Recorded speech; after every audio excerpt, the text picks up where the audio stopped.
So she just had hearing loss.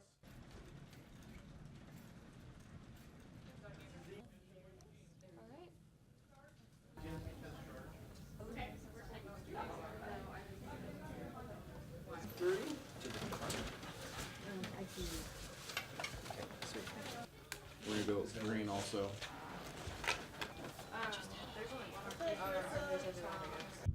A little more than 6 weeks ago, a new police chief in the little town of La Harpe 500-600 people. introduced herself to the Allen County Sheriff. She seemed to be very cordial, very polite. If there's anything you need, we're here to help. Let us know. Good exchange between the two of us, and we went on about our way. The next time their paths met, I've been here in Allen County since 1994. Never ran across this before. La Harpe residents say they had been noticing odd things about the new chief, Ashley Wright, and her husband, David, who serves as a pastor at a church across the street from the police station. I could tell something just wasn't right with them. That voice you just heard is of a resident who doesn't want to be identified. He said when he was in Texas, he used to take on the mafia. Residents say they saw David acting like a La Harpe police officer. We had seen him driving the police car, and that is not proper either, because it's not, he don't have that authority. Once the Allen County Sheriff got wind of this allegation, he did some investigating and found a warrant for David out of Texas, where David was a former police chief. Authorities there allege he was fired over the mishandling of an investigation into a boy who allegedly assaulted his daughter.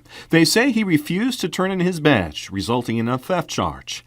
The Allen County Sheriff went to David's church, where he and his wife also call home, to arrest him. We have a paper for him.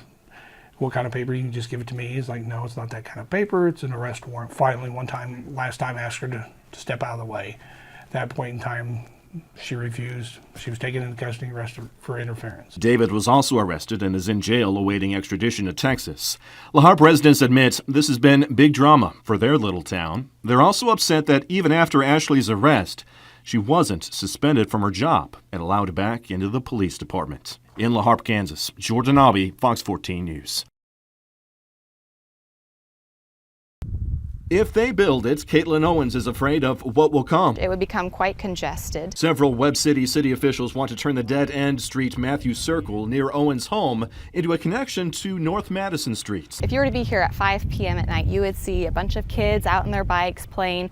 It's a safe, quiet street.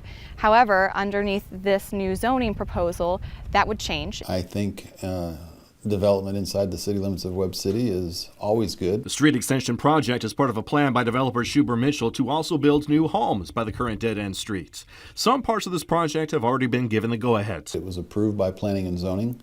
I think that Schuber Mitchell has stood up to everything that they've been asked to do. But residents like Owens are concerned about their property values. I can speak to the looks of the neighborhood. I can speak to the type of density that we have in this residential area, that goes against everything we have, and that the existing infrastructure of the main roads going past the high school coming in from Oronogo, there's no change happening there, and we're going to be packing in 48 extra houses without any thought to how that's going to affect the current residents. I think that the property value would probably be increased over the property value of the vacant pipe sticking out of the ground gravel lots that have been there for the last 10 years. Webb City's city manager says a new development with a new road would mean quicker emergency access to several neighborhoods.